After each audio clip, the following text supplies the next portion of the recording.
에베소에서 한바탕 큰 소동이 있었죠. 연극장에서 폭동이 있었고 그것이 잘 마무리가 됐습니다. 그래서 바울이 그곳을 빠져나갈 수가 있었는데요. 작별하고 이제 마게도냐로 갔다라고 하면서 2절에 보니까 그 마게도냐 지형으로 다니면서 여러 말로 제자들에게 권하고 헬라에 이르렀다고 되어 있는데 이 지명을 한번 따라가 보면요. 마게도냐 진역은 그 그리스로 따지면 그리스 북쪽을 얘기하는 겁니다. 지금 현재 그리스 북쪽. 거기 있는 교회들은 제일 처음 교회를 세웠던 빌립보, 그 다음에 데살로니가 두 교회가 해당이 됩니다. 그 두 도시가 해당되고요.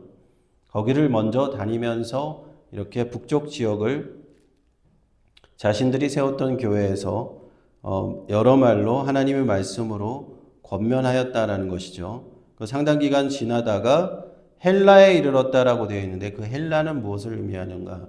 그거는 그 아가야 지방을 말하는데 그리스의 남쪽 지역입니다. 그래서 처음에는 그리스의 북쪽을 가서 빌립보, 데살로니가 지역을 이렇게 돌아다니다가 그 다음에 그리스 남쪽으로 내려면 남쪽에 어떤 지역이 있습니까? 베레아, 아덴, 고린도 이런 지역들이 있어요. 그래서 헬라라는 것은 그 아가야 지역들을 합니다. 그래서 사도 바울은 자기가 선교했던 그 지역들을 다시 돌아가서 북쪽부터 시작해서 남쪽으로 쭉 나와서 교회들을 든든히 세우는 그런 사역을 한 것이죠.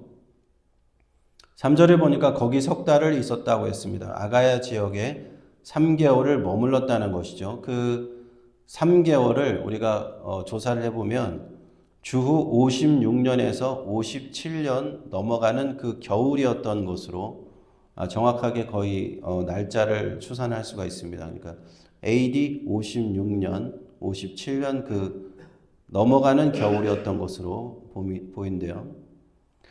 그리고 이제 고린도에서 머물면서 주로 고린도에서 이제 머물면서 고린도가 남쪽이기 때문에 남쪽에서 배를 타고 수리아 지역으로 넘어가고자 했다라고 했죠. 3절에 그 안디옥 교회가 있었던 그 지역으로 다메섹과 안디옥이 있는 지역이 수리아 지역인데 그쪽으로 계획을 세웠다는 거죠.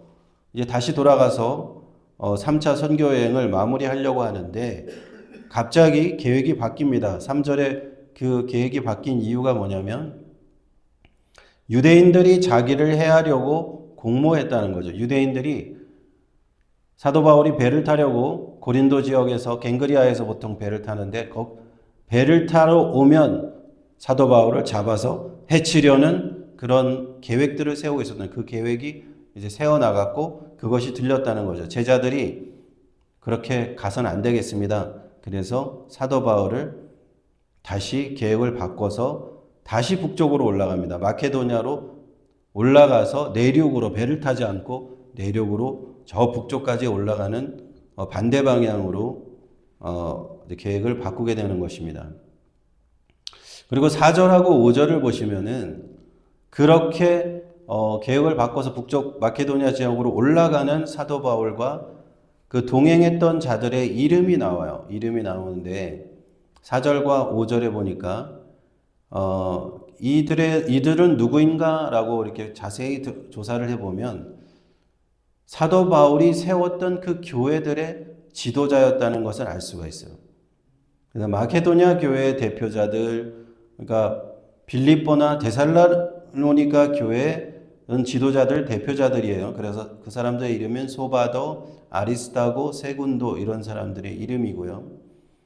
또 아시아 교회의 대표자들, 두기고, 드로비모, 또 갈라디아 교회의 대표자들, 더베 사람 가이오 이렇게 자신이 선교했던 지역의 뭐 고린도 교회, 빌립보 교회, 데살로니 교회 다 대표자들이 사도 바울을 배웅하러 가는 거예요. 배웅하러 가는데 사도 바울과 함께 계속 여행을 하면서 올라가는 겁니다.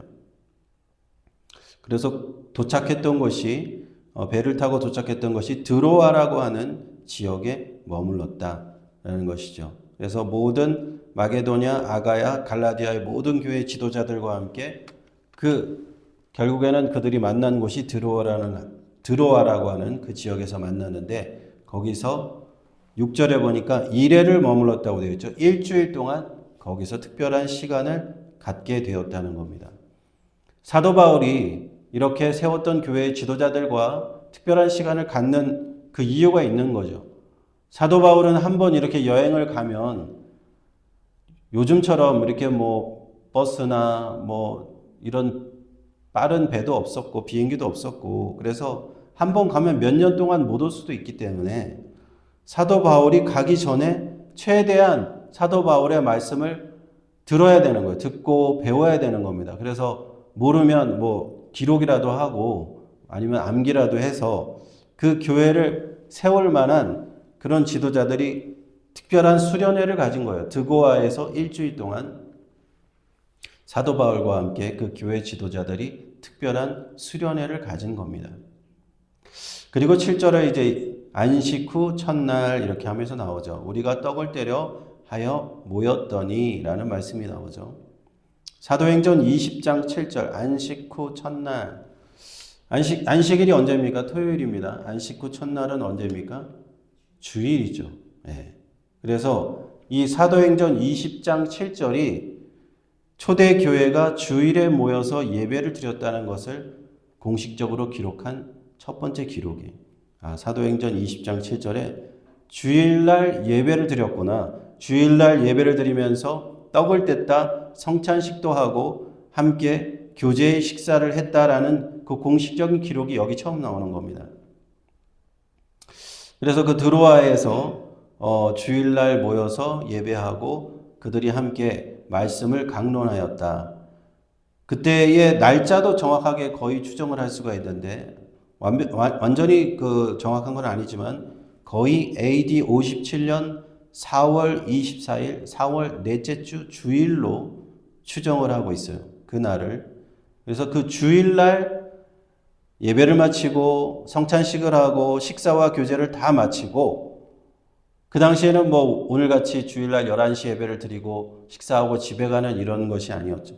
사도 바울과 함께 그 주일날 계속 사도 바울이 밤중까지 말씀을 가르치는 거예요. 이제 사도 바울이 떠나면 언제 다시 올지 몰라요. 언제 다시 올지 몰라요. 사도 바울과 같이 하나님의 말씀 가르치고 할 수 있는 사람이 많지 않기 때문에 그가 가기 전에 주일날까지 밤 늦게까지 그 말씀을 강론하였던 것이 드로아에서 이제 7절에 나오는 얘기입니다. 수많은 사람들 드로아에서 예수 믿는 사람들이 다 모여가지고 사도 바울의 강론을 듣고 있는 겁니다. 주일날 밤이 새도록 얘기를 하고 있는 그때 유두고라고 하는 청년이 거기 3층 집에서 그렇게 굉장히 큰 집이었던 것 같아요. 3층 집에서 말씀을 전하고 있는데 3층에 있는 창가에 앉았다가 너무 졸음이 와서 떨어진 거예요. 떨어졌습니다.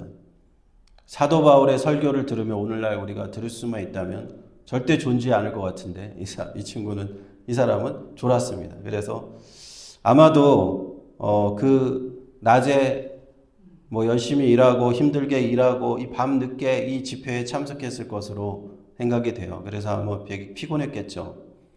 사도 바울이 일으켜보니까 사람들이 일으켜보니까 이미 죽었는데 무리가 소란해졌습니다. 사도 바울이 가서 뛰어내려가서 그의 몸을 안고 기도하면서 하는 말이죠. 생명이 저에게 있다. 그리고 그 청년에 기도하여서 그 청년을 살립니다. 11절에 보시면 올라가 떡을 떼고 오랫동안 날이 새기까지 이야기하고 떠났다. 주일날 밤을 샌 거예요. 주일날 낮에 아침에 예배드리고 식사하고 성찬식 하고 그리고 밤 새도록 강론을 하고 동이 틀 때까지 그렇게 하나님 말씀 전하고 성경 말씀 가르치고 예수님 말씀 가르치고 이제 그곳을 떠나는 겁니다. 참 대단하죠. 그래서 12절에 사람들이 살아난 아이를 데리고 와서 위로를 적지 않게 받았다 하는 겁니다.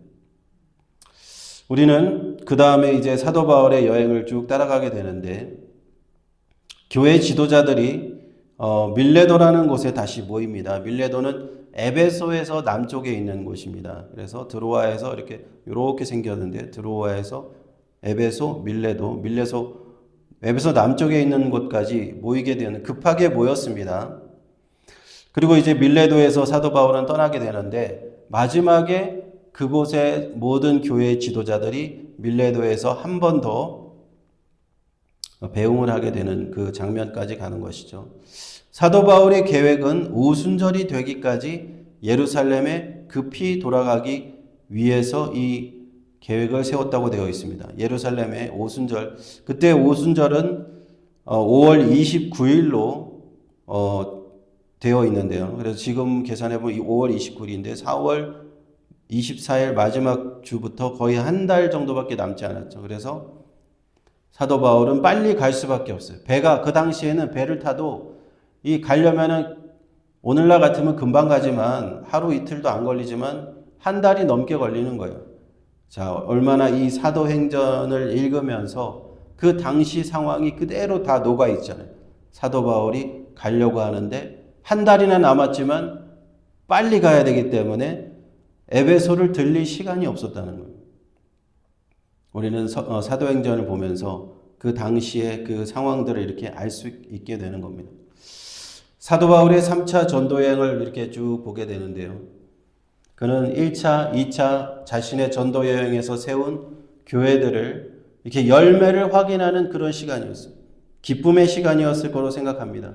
갈라디아 지역에 먼저 전했고 마게도냐 그리스 북쪽에 있는 빌립보 데살로니가 그 다음에 아가야 지역 그리스 남부에 있는 아덴이라든지 베레아 또 고린도 지역에 복음을 전했잖아요. 그곳에 가는 곳곳마다 교회들이 세워졌어요. 오늘 그 사람들의 이름도 다 나왔잖아요. 이 지도자들의 이름까지도 다 나왔고 목회자와 장로를 가는 곳곳 교회마다 세우면서 너희들이 자체적으로 주일날 예배를 드리고 성찬식을 하고 이런 걸 다 가르쳐 준 것입니다. 오늘 참 중요한 구절이 20장 7절인데 안식 후 첫날 한 주의 첫날 주일에 교회가 예배를 드리고 성찬식을 하고 만찬을 드렸다라는 기록이 처음 발견되는 그 구절입니다. 기독교 교회는 이처럼 주님께서 부활하신 주일날 주일에 예배를 드렸다. 유대인과 달리 유대인은 토요일날 안식을 했지만 기독교인들은 주일날 예배에서 모여서 예배드렸다는 것이 그 AD 주후 57년부터 확인되는 전통입니다. 그래서 일각에서 어떤 기독교인들이라고 하면서 토요일 날 모이는 사람들이 있죠. 그래서 제7일 안식교 이런 사람도 있습니다. 그런 성경을 잘 모르는 거예요. 성경의 전통은 사도행전부터 주일날 모인 거예요. 주일날 모여서 예배드린 겁니다. 주님께서 부활하신 그날 우리가 예배드리는 전통이 지금까지도 우리 2000년이나 지났지만 지금까지도 우리는 주일날 모여서 예수님의 부활하신 그날 예배를 드리는 겁니다. 그리고 성찬식을 하고 떡을 떼고 서로 교제하면서 이렇게 말씀을 배우고 사도 바울은 밤새도록 말씀을 가르쳤잖아요. 우리가 주일날 모여서 성경도 배우고 하는 것들이 다 이런 처음부터 있었던 전통이라 하는 걸 우리는 알게 됩니다. 우리가 이러한 또 올바른 신앙 안에서 말씀을 배우면서 서야 될 줄로 믿습니다.